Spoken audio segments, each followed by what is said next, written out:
Informasi lain, pemirsa, Ketua Harian DPP Gerindra Sufmi Dasko Ahmad menanggapi terkait rencana Presiden Joko Widodo untuk mereshuffle Menteri Kabinet. Menurutnya, Gerindra lebih memilih fokus kepada menteri yang sudah dipercayakan pada Partai Gerindra untuk dapat bekerja lebih baik. Ketua Harian DPP Gerindra Sufmi Dasko Ahmad mengatakan terkait reshuffle menteri sudah sepenuhnya hak prerogatif dari Presiden. Menurutnya, untuk partai mana yang akan dipilih oleh Presiden terkait pergantian ini sepenuhnya hak Presiden. Menurut pria yang kerap dipanggil Dasko itu, Gerindra saat ini lebih memilih fokus kepada menteri-menteri dari Partai Gerindra untuk dapat bekerja maksimal dalam membantu Presiden Jokowi. Mengenai reshuffle kabinet, kita sebagai bagian Partai Gerindra dari koalisi pemerintah tentunya menyerahkan sepenuhnya kepada Presiden, karena ini adalah hak prerogatif dari Presiden. Bahwa kemudian kapan itu dilakukan itu pun juga Presiden yang tahu. Berapa yang kemudian direshuffle, kebutuhan akan itu juga Presiden yang ngerti, sehingga semua kita serahkan dan kita akan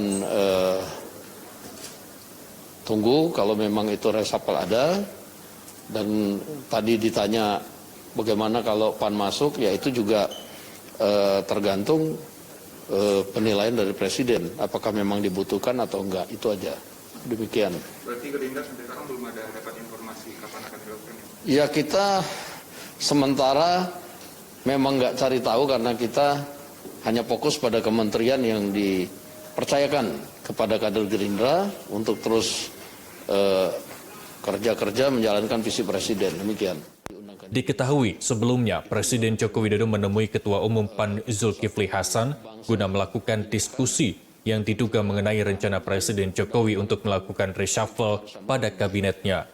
Dari Jakarta, Tio Malau, Faisal Fazri, Nusantara TV melaporkan. Presiden Joko Widodo meresmikan Masjid At-Thohir yang terletak di Kecamatan Tapos, Kota Depok, Jawa Barat. Menurut Presiden, masjid dengan desain harmonis ini mengingatkan pentingnya arti keluarga dalam membentuk karakter Islami.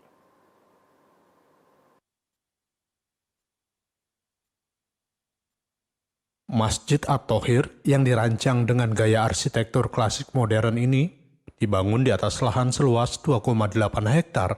Masjid bernuansa putih ini memiliki kapasitas 1.976 orang di area dalam masjid dan 1.395 di fasilitas pendukung plaza serbaguna. Dalam kesempatan ini, Presiden berpesan agar Masjid At-Thohir bisa menjadi simpul dalam memperkuat toleransi, memperkuat moderasi beragama, sehingga dapat menjadi rujukan dan inspirasi bagi kemajuan bangsa, serta menunjukkan Islam yang rahmatan lil alamin. Kepala negara menambahkan, keindahan arsitektur masjid tersebut mengingatkan arti penting keluarga dalam syiar Islam. Dalam sambutannya, Presiden berharap kehadiran masjid ini bisa dimanfaatkan untuk meningkatkan pengetahuan dan wawasan keislaman di samping sebagai tempat ibadah umat Islam. Saya berharap masjid ini tidak hanya dimanfaatkan sebagai tempat ibadah umat Islam, tetapi juga dimanfaatkan untuk meningkatkan pengetahuan dan wawasan tentang keislaman, menjadi pusat dakwah yang modern, yang mencerdaskan, yang mencerahkan, dan tempat yang teduh untuk menjalin dan mempererat tali silaturahmi. Dan dengan mengucap Bismillahirrahmanirrahim, pada sore hari ini saya resmikan Masjid At-Thohir. Terima kasih. Wassalamualaikum warahmatullahi wabarakatuh. Dalam laporannya, Ketua Yayasan Muhammad Thohir, Garibaldi Thohir mengatakan, pembangunan masjid ini merupakan wujud nyata bakti anak kepada orang tua. Garibaldi pun berharap keberadaan Masjid At-Thohir dapat bermanfaat dalam memakmurkan masyarakat luas seperti pesan mendiang Muhammad Thohir. Turut hadir dalam kegiatan peresmian tersebut, Menteri Sekretaris Negara Pratikno dan Menteri BUMN Erick Thohir. Nusantara TV melaporkan. Badan Siber dan Sandi Negara BSSN telah mematangkan sejumlah rencana dalam peta jalan atau roadmap tahun 2022. Salah satu prioritasnya BSSN sedang menyiapkan dukungan cyber security untuk pengembangan proyek Ibu Kota Negara IKN Nusantara di Kalimantan Timur.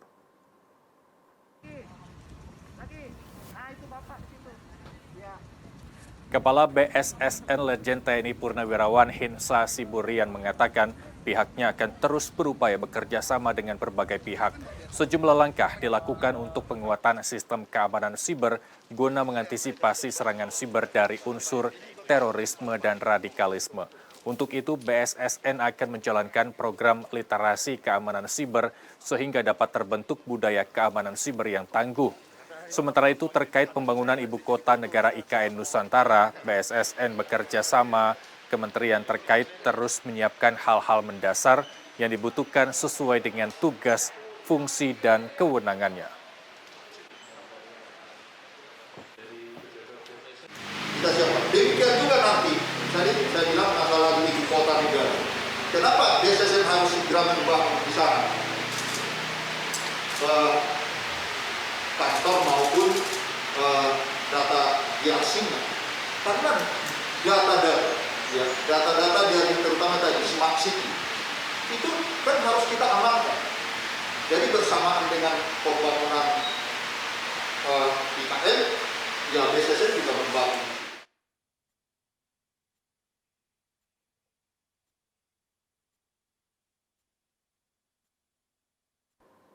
Teka-teki siapa sosok yang mengisi Kepala Otorita Ibu Kota Nusantara IKN terjawab sudah. Presiden Joko Widodo melantik pimpinan tertinggi di IKN di Istana Presiden Jakarta Kamis sore. Bambang Susantono, ex-wakil Menteri Perhubungan, dilantik sebagai Kepala Badan Otorita IKN, sementara itu Doni Rahajo didapuk sebagai wakilnya untuk masa jabatan 2022 hingga 2024.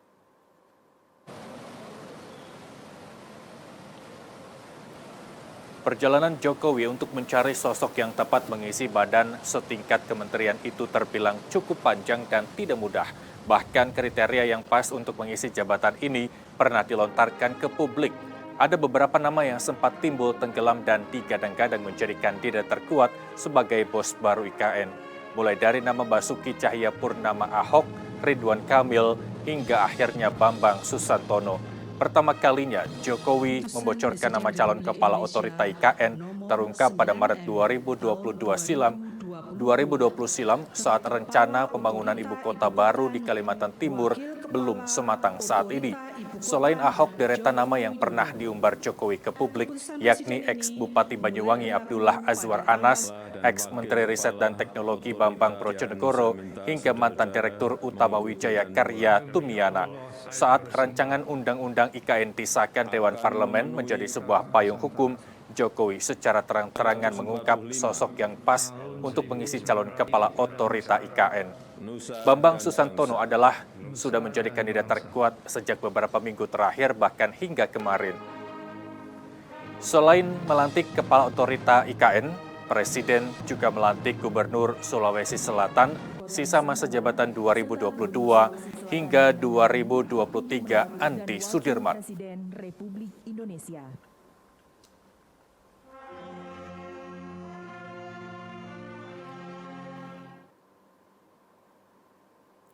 Pemirsa, pelantikan Ketua Komunitas Banteng Muda DKI Jakarta akan kami hadirkan usai jeda. Kami kembali.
Pemirsa, dalam memperkenalkan dunia sosial dan politik kepada generasi muda, Ketua Umum Komunitas Banteng Muda KBM Banyu Biru Jarot melantik Ketua KBM DKI Jakarta. Diharapkan dengan pelantikan kepengurusan KBM ini, generasi muda dapat menoreh sejarah untuk membanggakan Sang Dwi Warna Sang Saka Merah Putih dengan program yang konkret, aktual, dan paham dengan sosial media.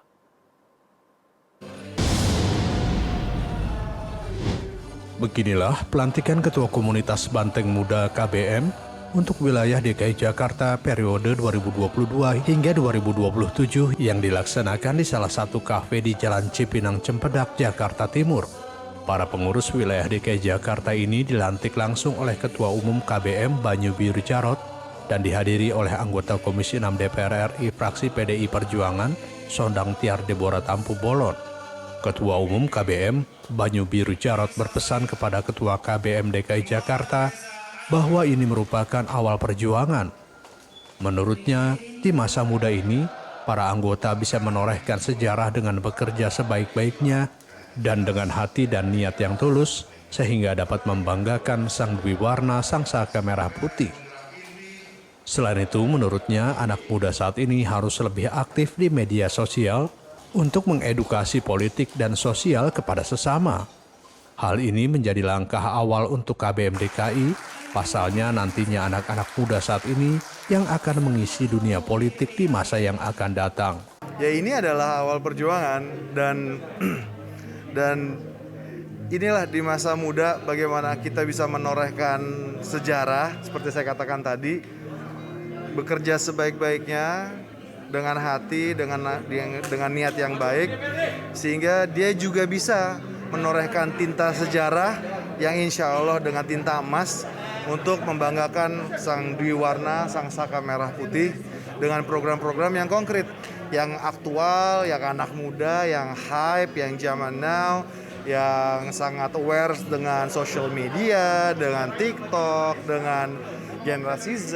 Karena ya ini yang namanya edukasi itu seperti ini.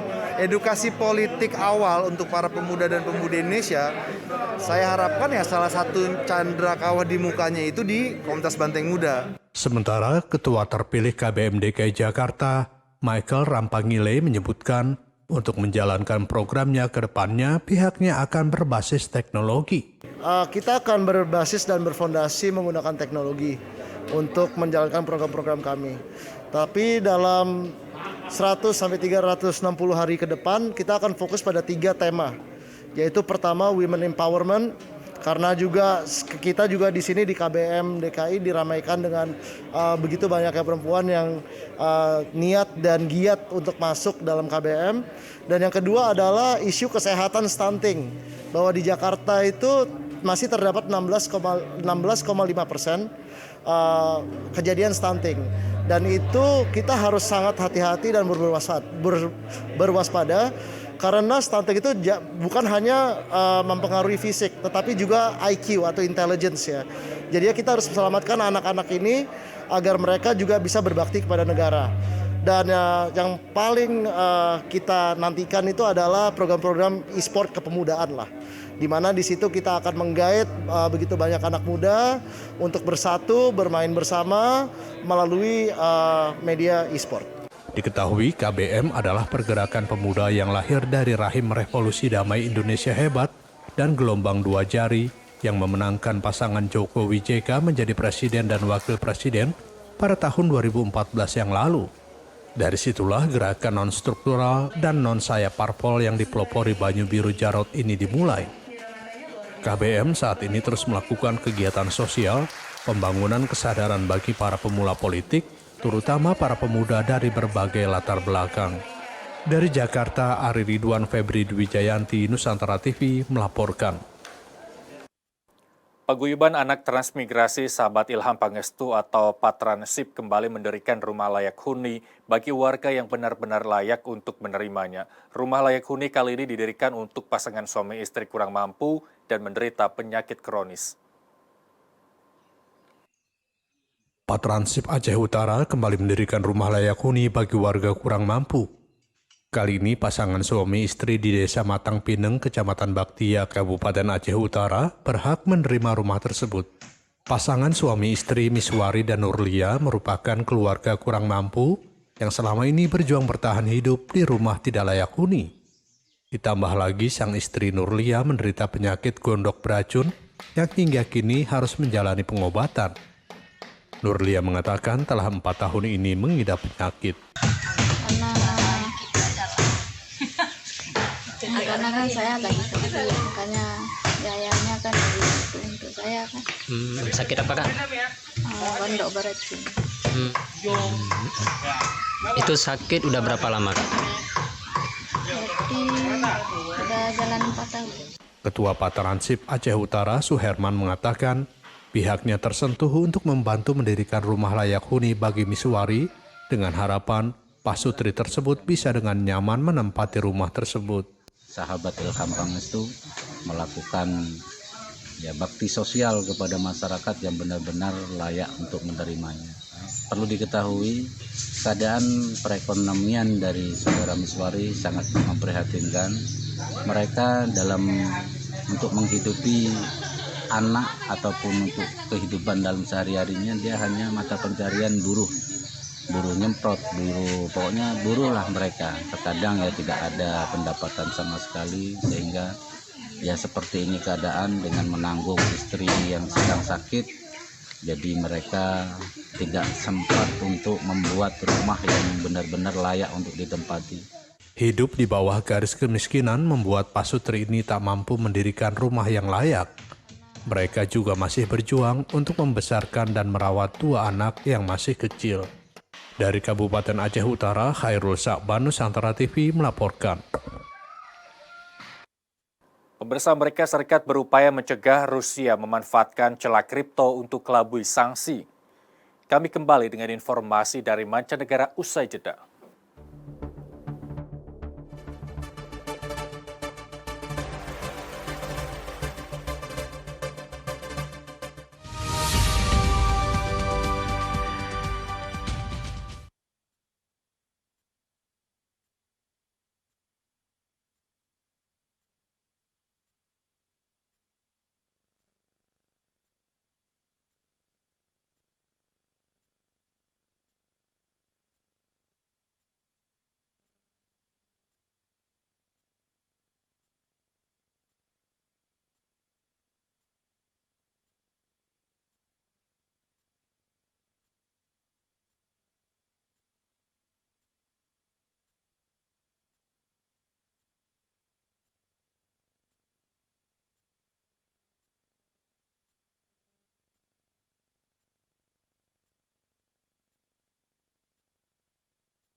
Kita masuk ke informasi mancanegara. Pemirsa, krisis di Ukraina kembali mengundang sorotan ke aset digital dan mata uang kripto, terutama kekhawatiran pejabat dan pengusaha Rusia bisa memanfaatkan kripto untuk mengelabui sanksi ekonomi lewat jalur perbankan formal.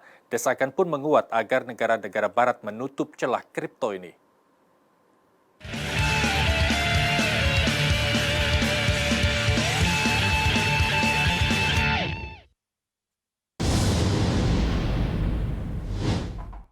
Saat mengumumkan sanksinya terhadap Rusia merespons invasi Rusia atas Ukraina, Uni Eropa menyertakan mata uang kripto. Nous prendrons notamment des dispositions sur les crypto-monnaies qui ne doivent pas être utilisées pour contourner les sanctions financières décidées par l'Union européenne.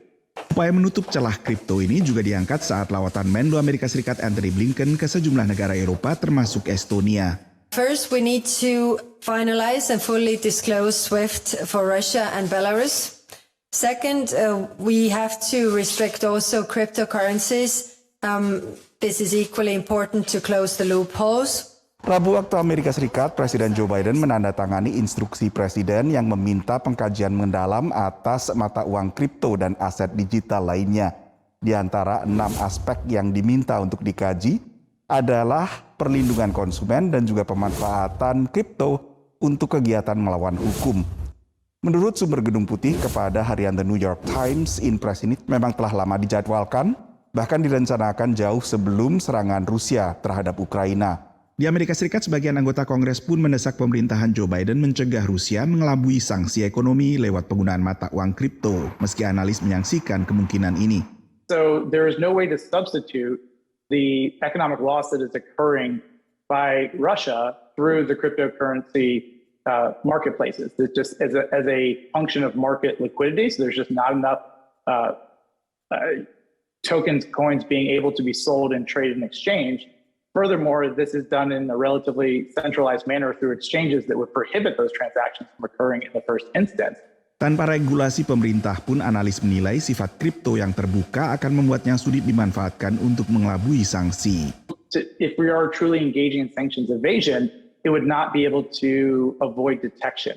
The features of cryptocurrency, particularly the public nature of blockchain ledgers that are available to anyone essentially with a computer. We're also seeing that regulators and policymakers globally are vigilant in monitoring the markets. And given that the blockchain markets are open and transparent, wrongdoing can be easily detected.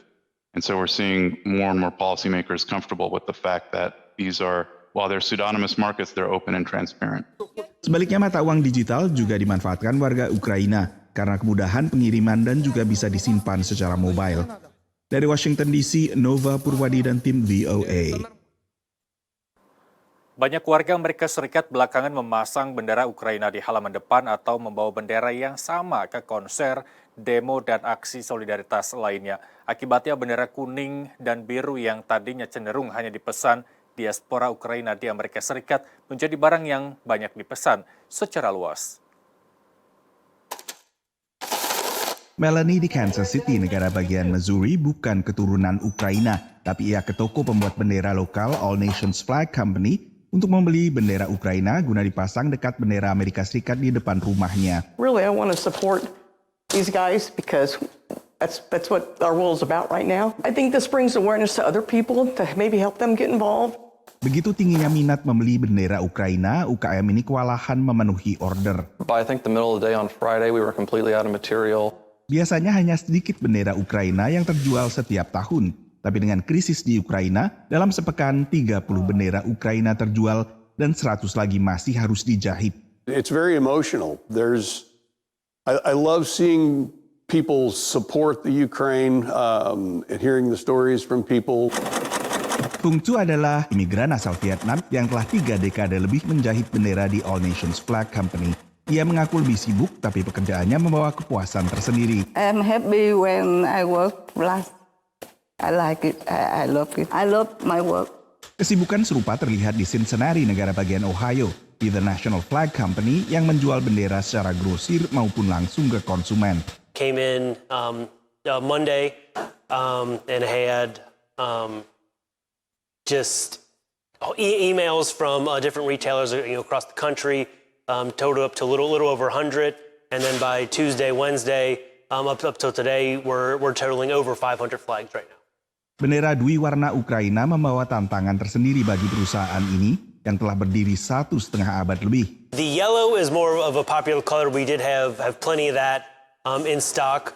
On Monday, we knew this was going to keep, orders were going to keep multiplying. The need was still going to be there. So we did order more blue material on Monday, and it arrived yesterday afternoon. Pembuat bendera ini pun tak luput dari dampak gangguan rantai pasok.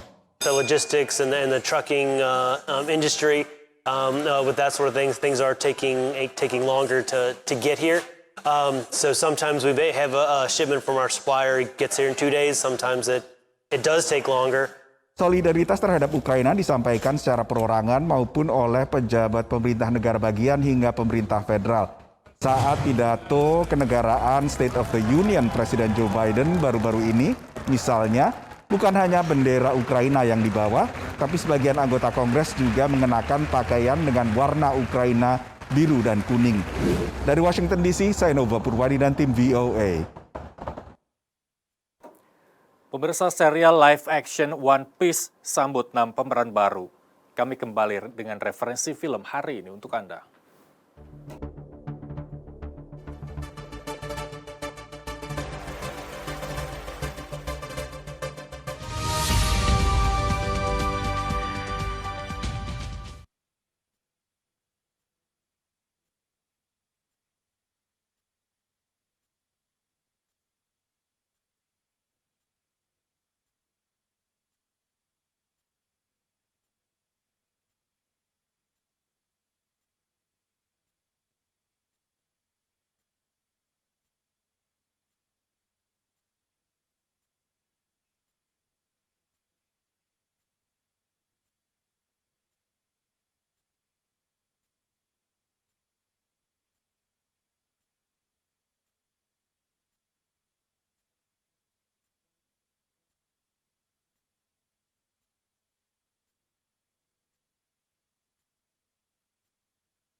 Anda kembali bersama kami, pemirsa. Netflix umumkan 6 artis yang akan bergabung menjadi pemeran serial live action One Piece. Pengumuman tersebut diumumkan lewat akun Twitter Netflix Gate. Hal tersebut tentu saja membuat para penggemar serial ini tak sabar menunggu rilisnya serial live action One Piece.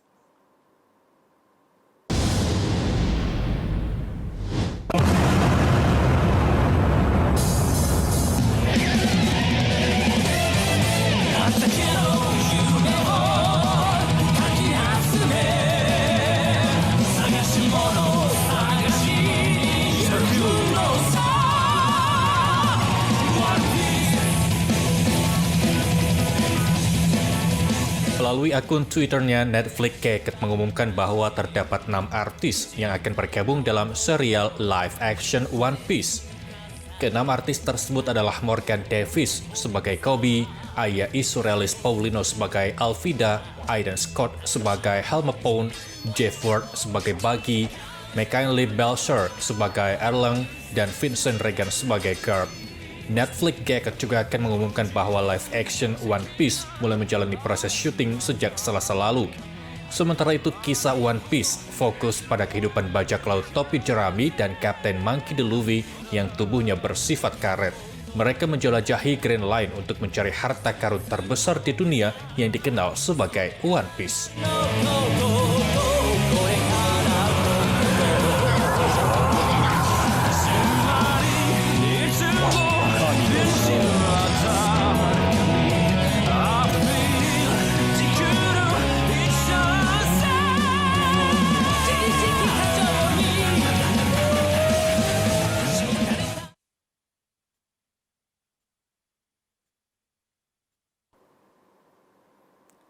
Pemirsa, musisi asal Amerika Serikat Olivia Rodrigo membuat pengakuan mengejutkan untuk para penggemar terkait lagu barunya. Pelantun lagu Traitor itu mengungkapkan bahwa film dokumenternya yang bertajuk Driving Home to You akan menampilkan sedikit cuplikan tentang lagu terbarunya tersebut.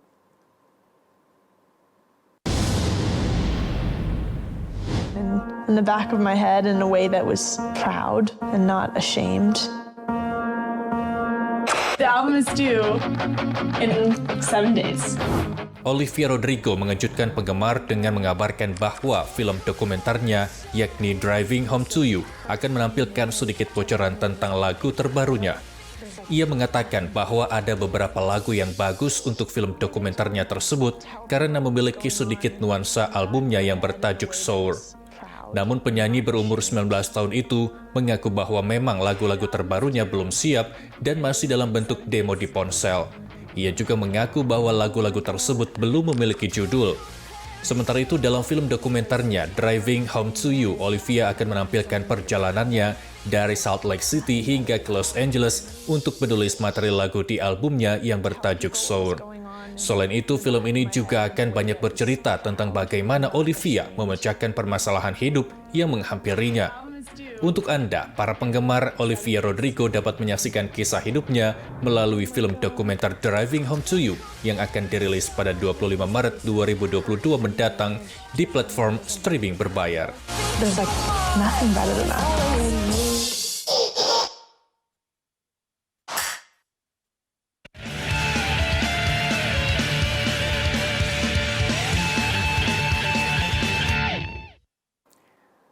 Dan pemirsa, informasi tadi sekaligus mengakhiri Nusantara Petang hari ini. Saya Muhammad Irsal, mewakili kerabat kerja yang bertugas mengucapkan terima kasih atas kebersamaan Anda.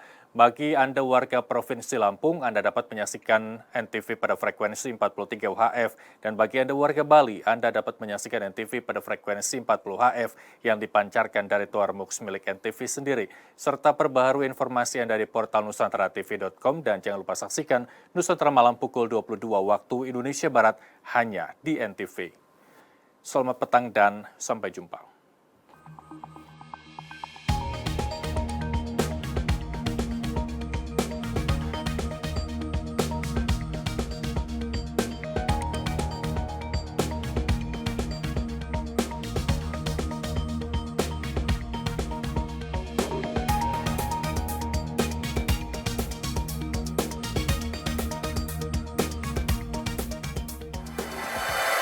NTV Sahabat Kita.